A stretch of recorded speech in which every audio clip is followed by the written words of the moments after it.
Welcome to Conversation with Dr. Peter Murray. And this is for the Nursing Informatics Development, Implementation and Evaluation over 5 decades, personal accounts and experience from international experts. Hello, Peter.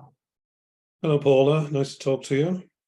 And to you. And I look forward to an interesting conversation over the next few minutes or so.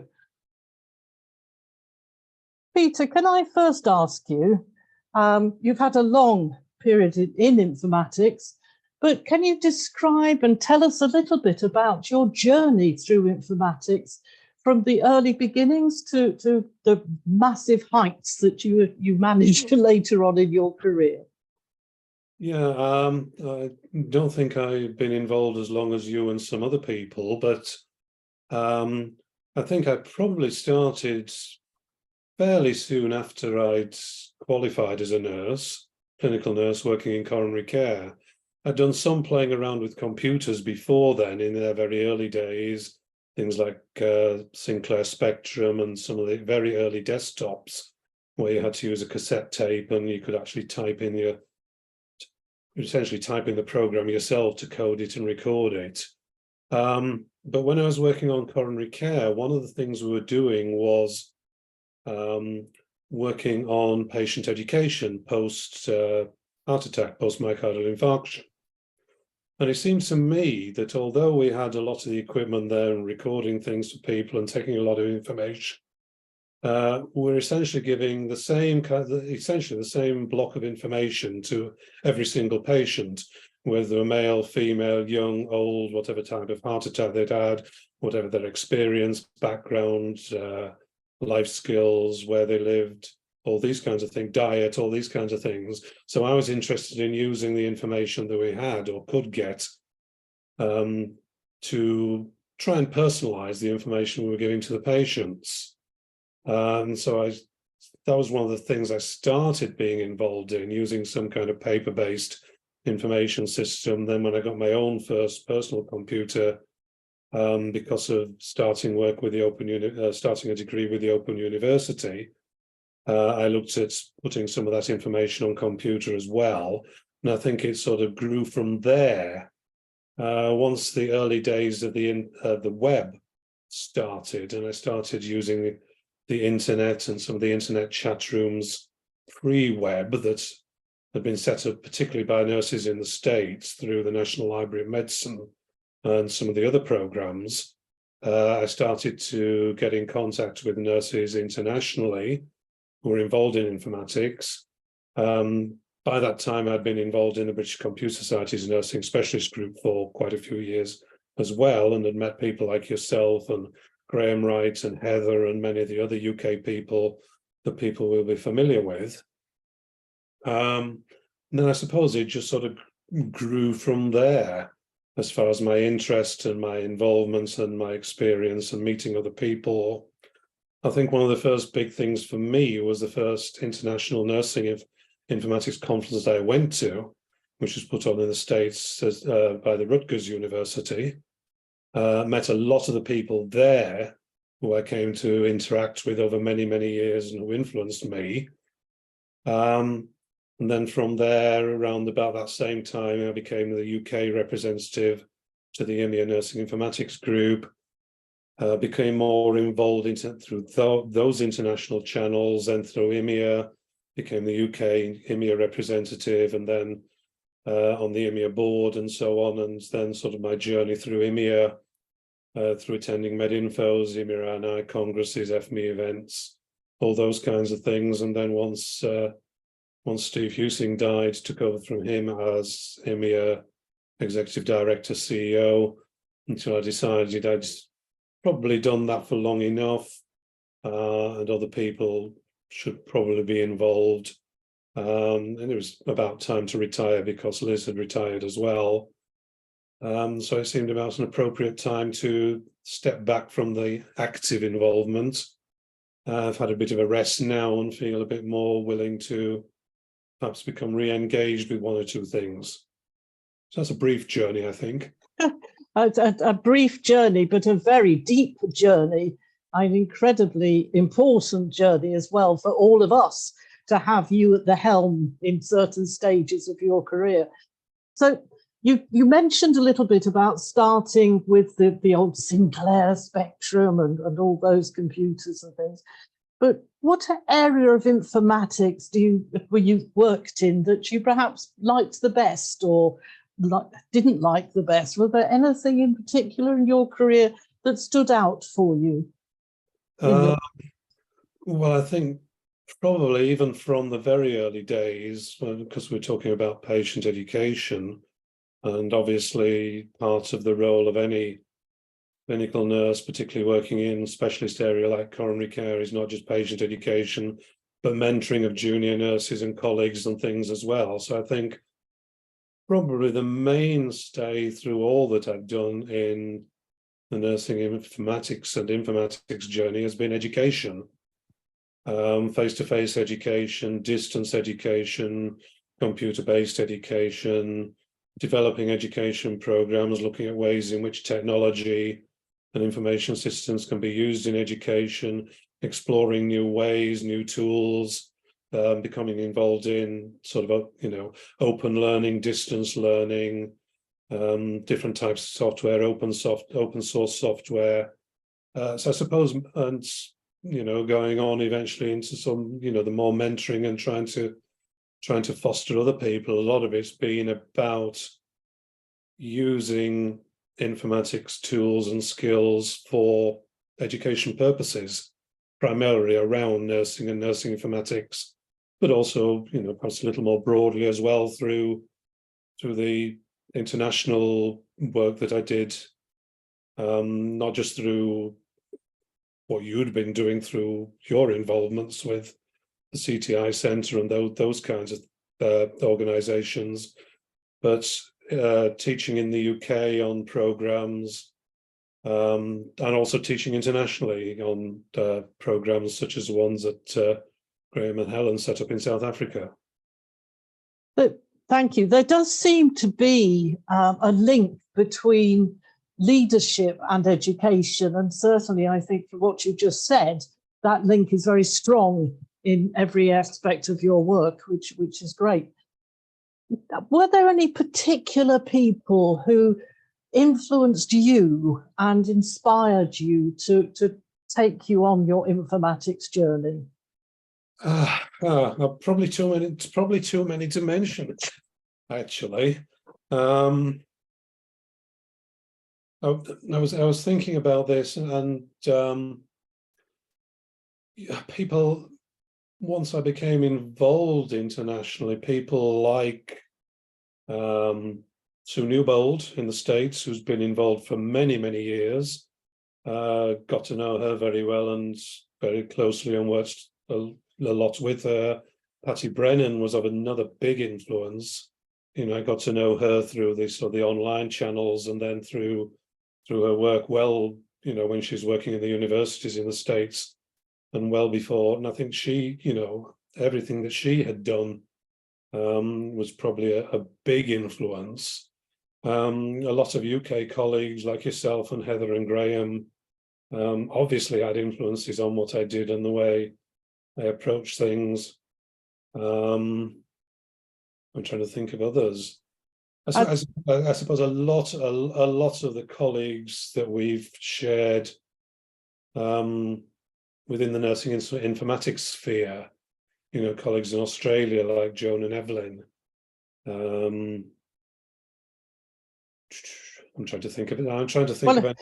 I suppose those would probably be the main people I can think of who I sort of had much direct interaction with, and there are other people who've not been within the mainstream who have influenced me because I've been able to work with them very well, very closely. We clicked together well, and so worked very well. So people like Bill Perry in the States, who I did a lot of work with. Ramona Nelson was a joint colleague between us.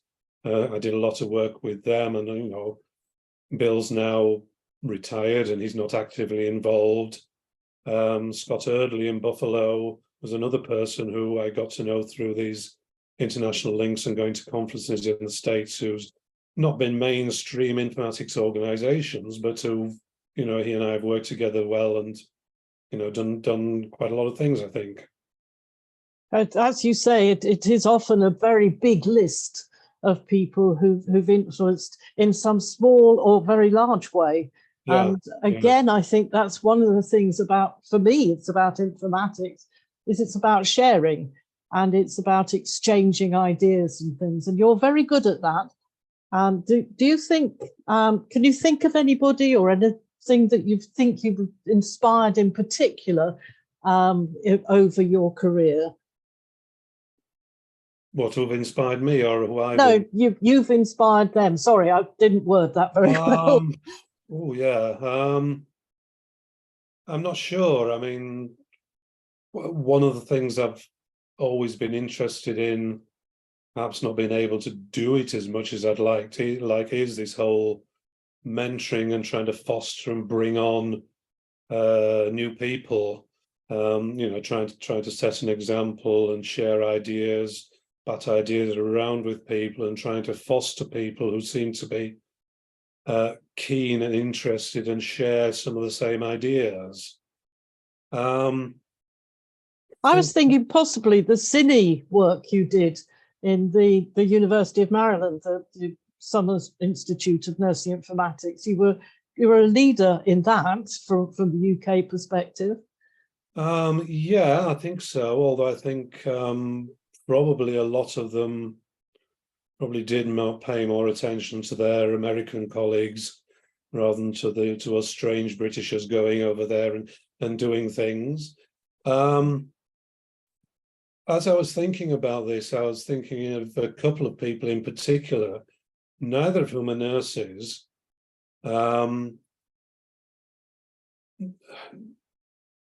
Probably might not call themselves initially informaticians, but who I met through one of the conferences through back in sort of about 2006 through to 2008 or so. For some reason, I'm not sure exactly how it came about. This whole idea of Health 2.0 and Medicine 2.0 and those kinds of things grew up. And one of the things I was trying to do was trying to foster the interaction between that and sort of mainstream informatics, because a lot of people involved there weren't within sort of the informatics mainstream. And then we had the first Medicine 2.0 conference in Toronto in, I think, 2008. I met quite a few new people there, and the two people in particular who I tried because of us sort of gelling in ideas and approach and these kinds of things, although they were decades younger than me, and you know, try to help them with their careers and foster them. So Cisco in Canada, who's still there in Toronto and doing and working in the field, and also one of the others was Luis, who's now become actively involved in IMIA and is now IMIA's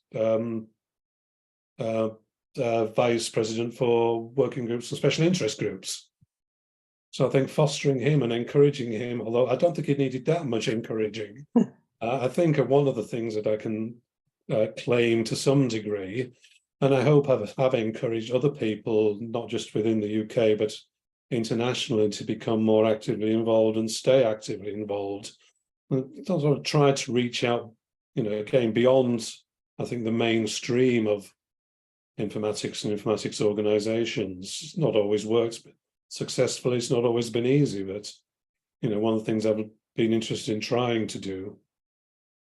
Well, certainly, I think you've been very successful in many of those ventures because, again, information is everything, and to take the technology along with that is great.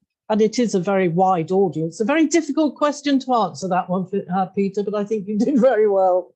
Well, yeah, and I was just thinking as you were talking there, one of the things that I was keen to do when it first started, and I've been having some discussions to try and reinvigorate either within nursing informatics or within IMIA more generally, was the IMIA and iBuddy system, which you may well remember.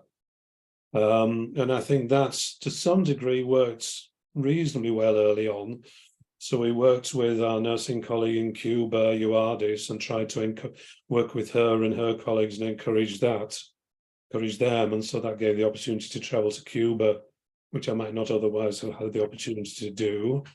And then there were people like Sandy Alexander in Croatia, some of the people in South Africa who we became involved with as well. So Yeah.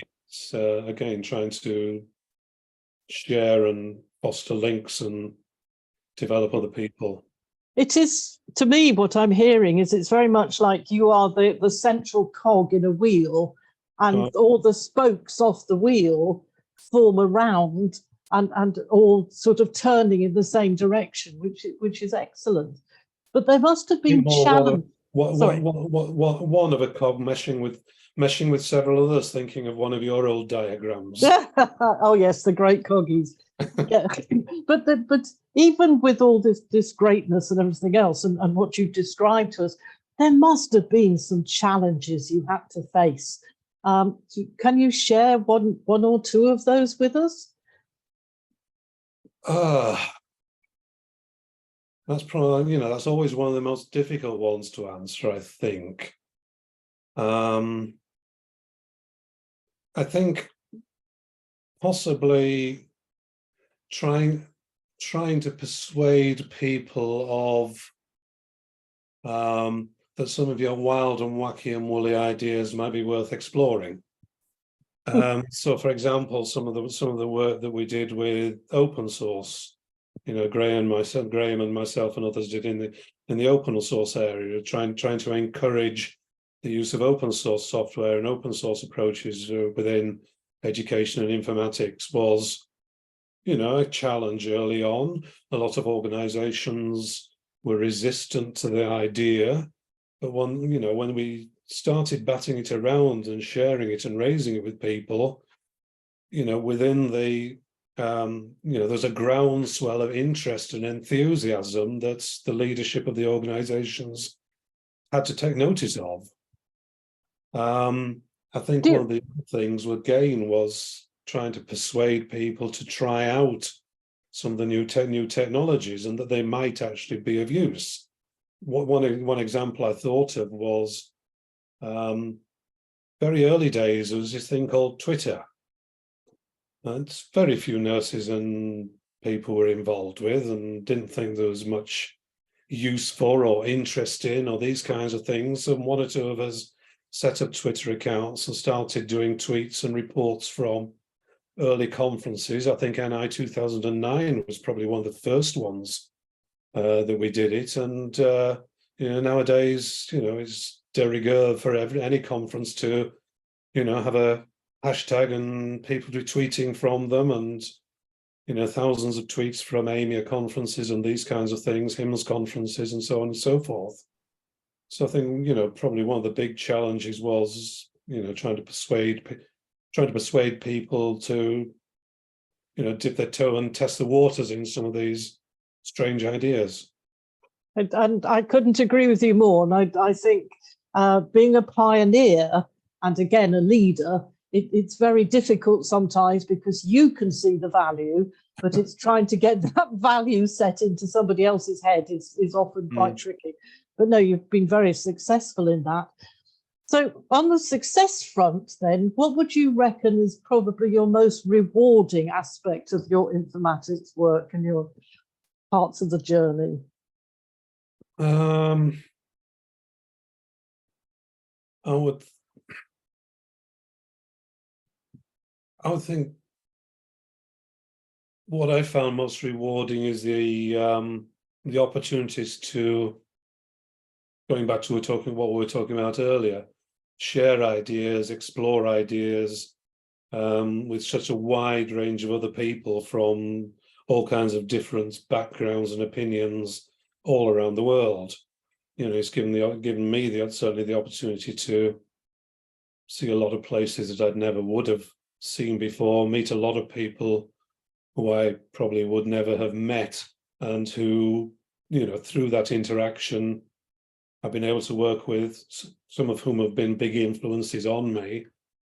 So again, I think that interaction, be it face-to-face, virtually as it was, much of it in the early days, in the very early days of, internet bulletin boards and slow typing and modems, and, taking about 3 days to have a one-page conversation with colleagues like Diane and Sue Sparks and other people through nursing bulletin boards, through to now where we can do this kind of thing pretty much instantly and could do it on the phone if we wanted.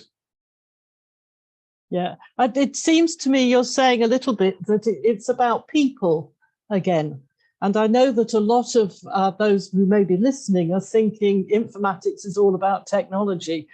But I feel that people are still very, very important in this for knowledge expansion and for general exchange of views. And you seem to be suggesting that. Is that a fair result, a fair outcome of what you're saying?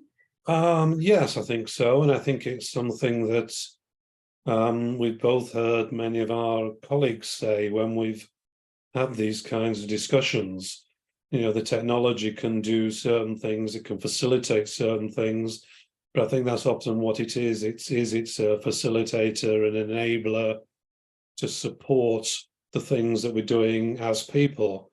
Again, be it face-to-face or through the means of through electronic means, electronic and distance interactions. It's still about that sharing of ideas and information, and disagreements and agreements and all those kinds of things, as people, one-to-one, within a group, within a small group, within a larger group, whatever. Yeah, okay. Given that today we are surrounded by technology and everybody's jumping on the artificial intelligence bandwagon and all the rest of it, what advice might you have from your distinguished career for the next generation of informatics nurses?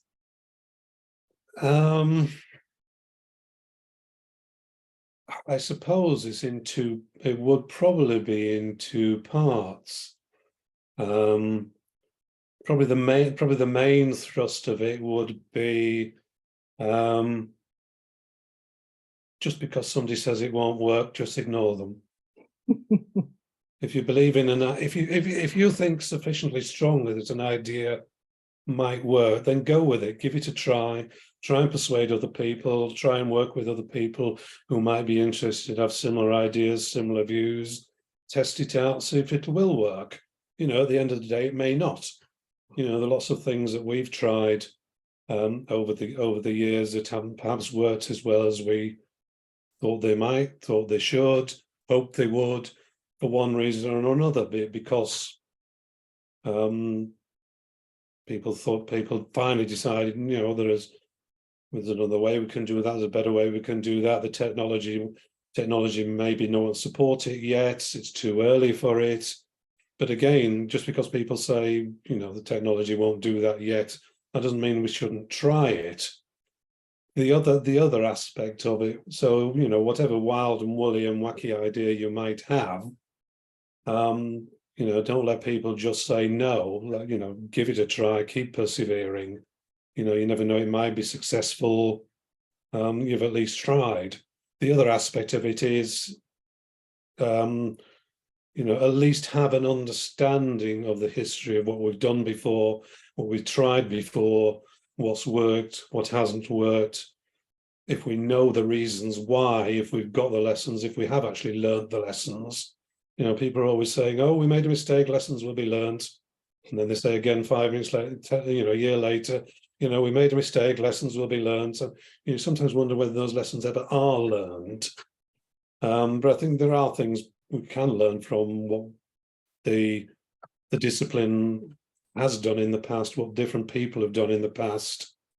You look back over the history of nursing informatics over the last 50 or so years, that's probably 60 years now, isn't it? If you go by the Talberg book, which I think started from about 1960, so 60 years or more, and there are some things that have been strands and have taken up an awful lot of time and effort and money, and we still seem to be going round and round and round them without any resolution.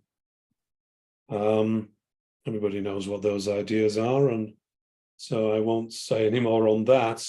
That doesn't mean we shouldn't still keep trying on them. I thank you, Peter. I think the point I've picked up from what you've just said, it's about not burying the past and thinking it has no content for now, but to look at it, assemble it in today's world and see where we can move on. And again, we've repeated ourselves so often that it becomes like an echo chamber. Yeah. Oh, Peter, is there anything else you'd like to add that I haven't asked you or you haven't been able to raise in our little conversation? I don't think so. I think the topics you've touched on and we've discussed, I think, cover all the areas. I can't think of anything outstanding that we've missed. I just hope that, you know, these interviews don't, you know, sit on a cloud server somewhere for eternity and nobody ever uses them. We hope so too. People in the future. I'm sure they will, and I'm sure people will acknowledge your leadership and pioneering work in this area. And I thank you very much for your time and for the kind and useful words that you've shared with us today. So thank you, Peter. Thank you, Paula. Thank you very much.